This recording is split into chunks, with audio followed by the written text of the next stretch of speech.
verticale qui abrite les projets programmes FIDA au pays, qui représente, si vous voulez, l'institution, qui représente la vision, qui représente les idées, qui représente les acquis, les expériences, les leçons du passé et la vision pour l'avenir. Et c'est avec beaucoup de fierté parce que j'en ai vu beaucoup de ce genre de bâtiments, de ce genre d'institutions, partout à travers le continent, et il n'y en a pas deux qui fait photo comme celui d'ici. Alors ça, c'est la première observation. Deuxième observation, et c'est gratuit, le deuxième vice-président de la République a souhaité, pendant l'interlocution que j'ai eue avec lui, privilégiée le lundi après-midi, que suite à ces réalisations, suite à ce montage institutionnel, suite à ce partenariat réussi, qui a été encore une fois rappelé pendant la présentation de M. Damien, il était clair que le moment était venu pour un passage à l'échelle, un passage à couverture nationale. Cela n'est pas un cap de petit pas en avant, c'est un grand pas en avant, et pour cela, je me suis engagé auprès du deuxième vice-président et aussi de Madame la ministre de l'Agriculture que nous allons répondre positivement à cette demande.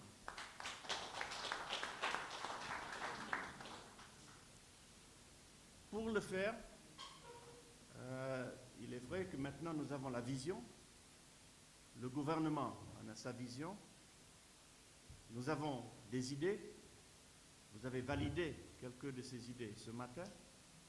Nous allons maintenant, à travers cette institution qui a été bâtie pendant des années, qui a un cumul visible et aussi crédible, bâtir là-dessus pour faire ce saut important pour une couverture nationale.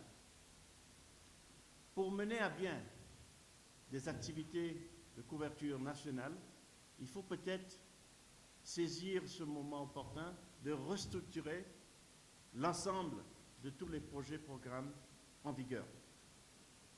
Ça va demander pas mal de réflexion, ça demande pas mal de discussion d'une manière participative, d'une manière structurée, professionnelle, pour pouvoir faire cette transition d'un modèle qui a connu pas mal de succès, mais on voudrait faire un pas important pour avoir davantage de succès et de réussite sur le terrain.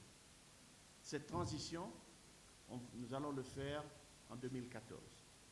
Mais nous allons le faire d'une manière progressive pour ne pas avoir rupture sur les acquis, mais au contraire, le faire d'une manière progressive pour pouvoir aller de l'avant et aller à l'échelle tout en capitalisant les acquis du jour. L'idée, vous me l'avez demandé et je le partage avec vous, ma préférence serait d'avoir pour un programme consolidé du FIDA au Burundi deux axes. Le premier, un axe autour de ce que fait et ce que peut faire le Pays-Vabé, qui, comme vous le savez bien, arrive un peu à terme parce qu'il a pu épuiser la plupart ou la grande partie de ses allocations budgétaires. On prend le Pays-Vabé, on l'inclut dans un programme à long terme. Ce n'est pas un projet qui sera prolongé pour 18 mois ou 2 ans ou 3 ans. Ce n'est pas la solution. Franchement, ça c'est une solution temporaire de considérer des prolongations de 6 mois, 1 année, 2 ans. Nous sommes d'ici, nous avons été ici depuis 30 ans, nous sommes d'ici pour la durée. Ce n'est pas la solution temporaire qu'on recherche, mais nous avons une vision beaucoup plus éclairée que cela. Et je pense que ma proposition de considérer le Pays-Vabé comme une structure pérenne pour l'avenir, pas pour les 5 ans, mais pour le long et moyen terme. Le deuxième pilier de ce programme élargi, de ce programme mis à l'échelle serait le ProDéfi. Le ProDéfi représente aussi toutes les activités prioritaires qui ont été considérées ce matin, qui sont considérées comme prioritaires dans cette vision stratégique de l'État burundais, qui correspond parfaitement à la vision du FIDA. Et je cite quelques. Premièrement, bonne gestion du capital productif, valorisation des filières, développement des infrastructures, renforcement des capacités à tous les niveaux, local, régional, district, province, etc., mais aussi au niveau du ministère ou des structures de l'État. Un petit point qui n'a pas été abordé, et c'est ma responsabilité aussi de faire diffusion des idées nouvelles qui se manifestent au niveau international, c'est la dynamique de l'adaptation au changement climatique.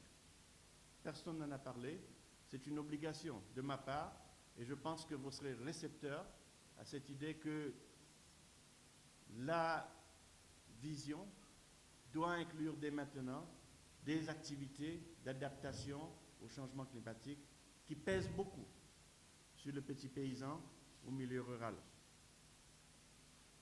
Pour résumer, 2 piliers, Païva B, prolongation, pas pour une année ou deux, mais prolongation pour la durée.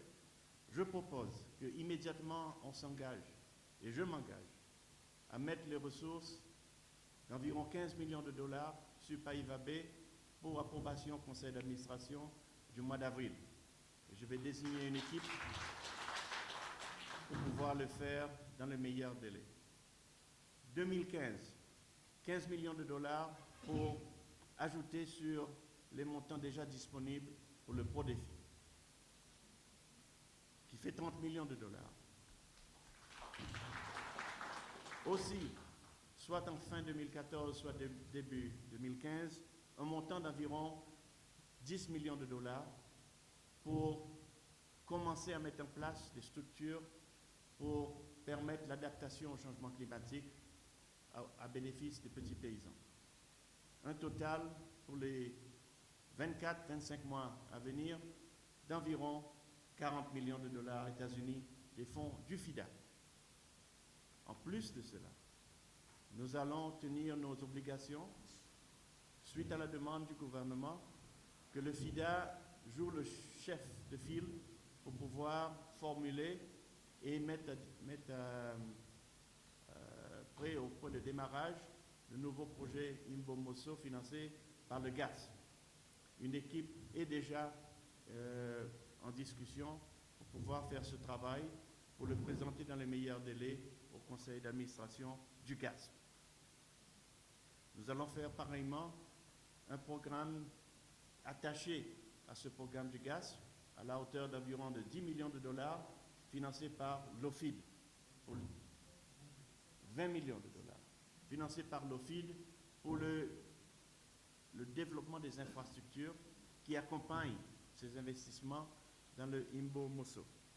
Mais ça, ce sont des activités de partenariat que nous avons pu mobiliser pour renforcer nos 2 piliers. Doit jouer le PAS et doit jouer le PTRPC. Ces deux projets-là sont des projets qui ont fait leur preuve.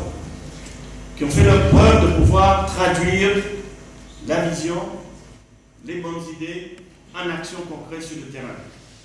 Je pense que ces 2 projets-là doivent être convertis, doivent être réaménagés pour que ça devienne des institutions pérennes qui fait le partenariat entre le PAIVB, le ProDéfi, le gouvernement, d'autres bailleurs pour traduire ces bonnes idées en action sur le terrain.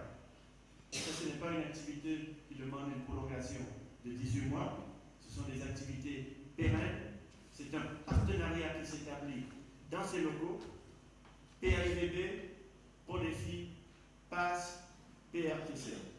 Je pense que ça doit nous amener à être convaincus. Comme disent les Anglais en justice, beyond reasonable doubt. En français, ça se dit sans avoir des doutes. Sans équivoque. sans équivoque que la capacité existe dans ces locaux, un partenariat se manifeste, la fluidité entre ces étages se met en valeur pour permettre les actions sur le terrain. Nous aurons une équipe qui va se bâtir sur les démarches que M. Adara a pu mener jusqu'à maintenant. Il prend sa retraite après 39 ans de travail, bien mérité.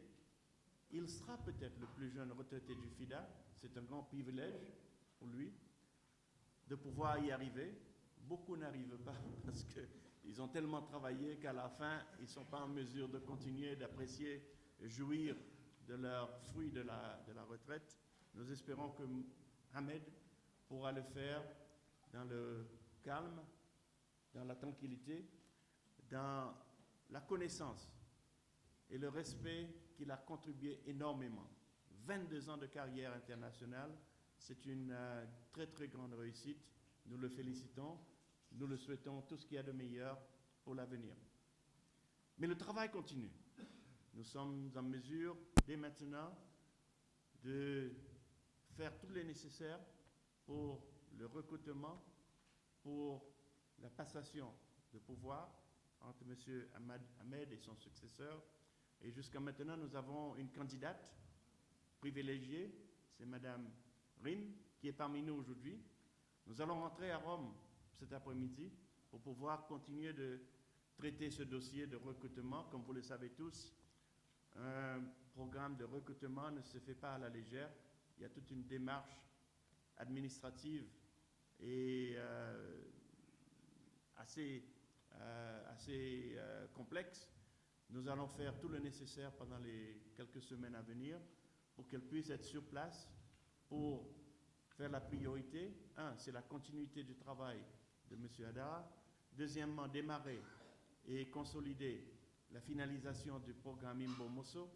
Troisièmement, de mettre ce programme de top-up ou d'ajout ou de complémentarité sur le PAIVA B. Quatrièmement, pour participer à la mobilisation davantage de ressources supplémentaires dont le gouvernement en a tellement besoin et ne cesse de parler de l'importance de cela. Quatrièmement, pour vous appuyer dans la mise en œuvre de vos projets programmes. Cinquièmement, pour faire le retour de toutes ces informations et de ces expériences au siège, pour qu'au siège aussi, nous soyons plus illuminés par les expériences du Burundi, pour qu'on puisse le partager dans d'autres pays. Un collaborateur du Rwanda, d'autres collaborateurs qui sont venus et qui viennent de temps en temps. Cette diversité, ce partage inclusif des collaborateurs de la région, de la sous-région ou au niveau international est très très porteur pour la réussite du projet Programme FIDA au Burundi. Je vous en remercie.